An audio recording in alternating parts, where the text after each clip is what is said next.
I mean, this goes to show, by the way, who you're dealing with as a event where this Alyssa Mercante wore a "See You Next Tuesday" pin in her hair to the event last year, and she got invited back again to do it again with a dude that cosplays as a girl, calls himself Carolyn.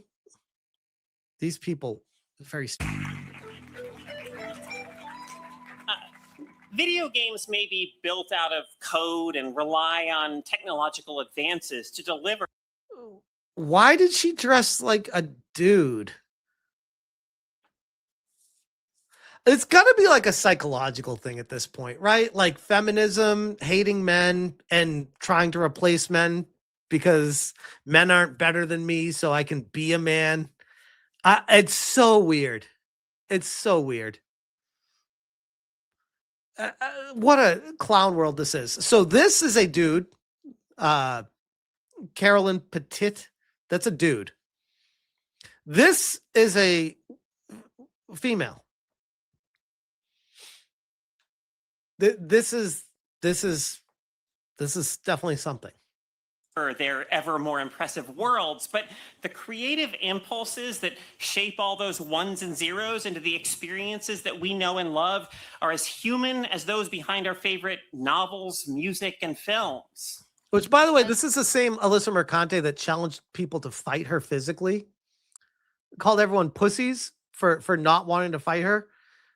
And if you have a problem with that, come fight me physically, bitch.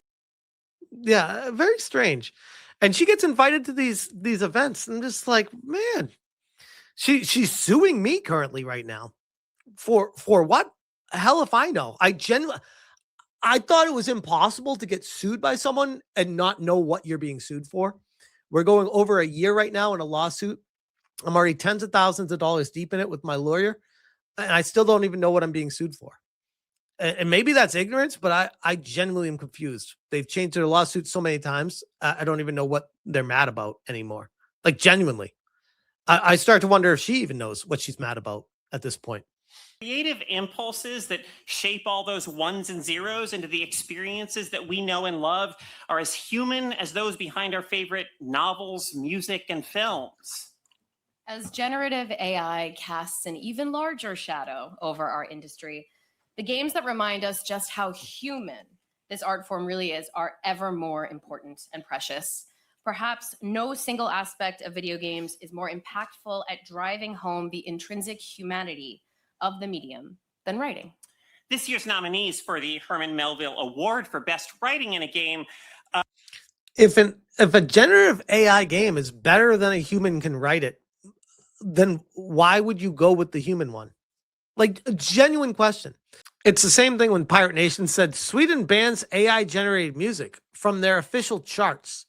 Song that topped Swedish Spotify rankings ruled ineligible after elements of song revealed to be partially AI made. They weren't doing this with auto-tune, but that's not human. Like, why are you taking a stand against AI? I said, so now music needs to be made by a person to be good? Lol, Lamau even. Savvy says, they do know a lot of loop shit. It's just samples reused and not actually a human plucking and playing.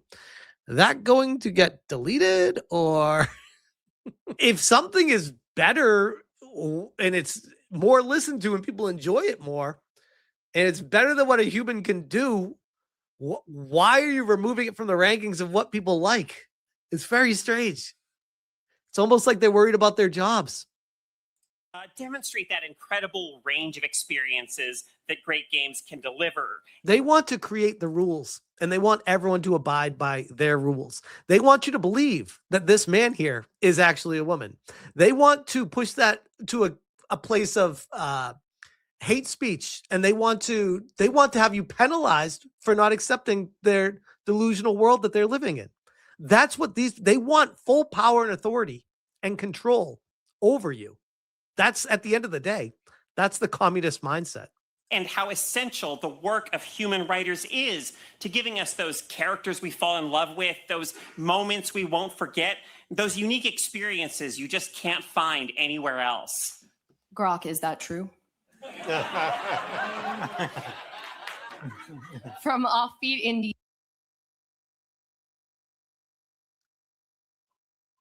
What? This looks like a comedy sketch. Oh god. That joke was so bad. That was so cringe.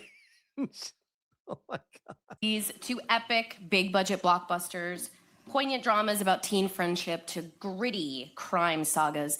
This year's nominees run the gamut, but they all have one thing in common. They understand and reflect the richness and complexity of the human experience far too well to have ever been written by ChatGPT.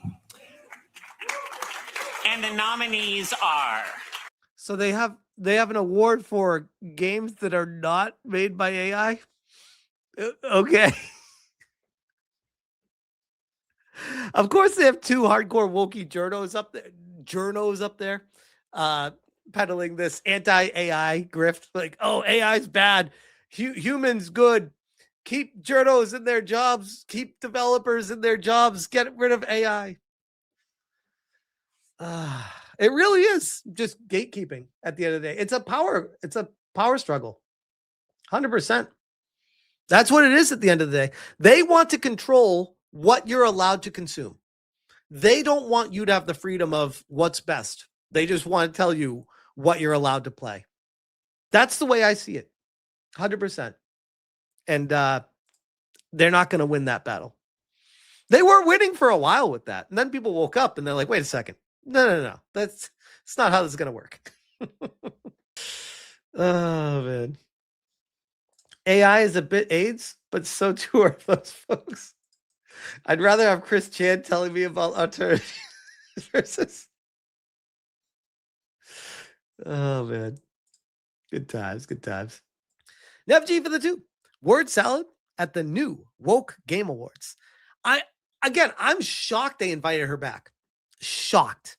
Active lawsuit, a lol suit against me after wearing a pin in her hair, disrespecting the audience. Like, god damn.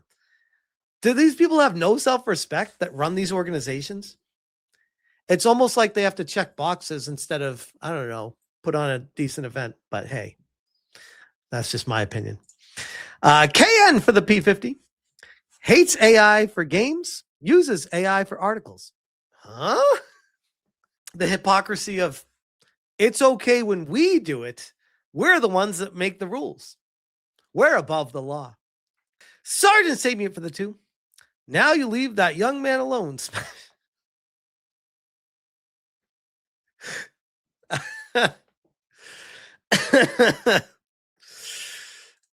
Shit. We'll do Sergeant Sapient.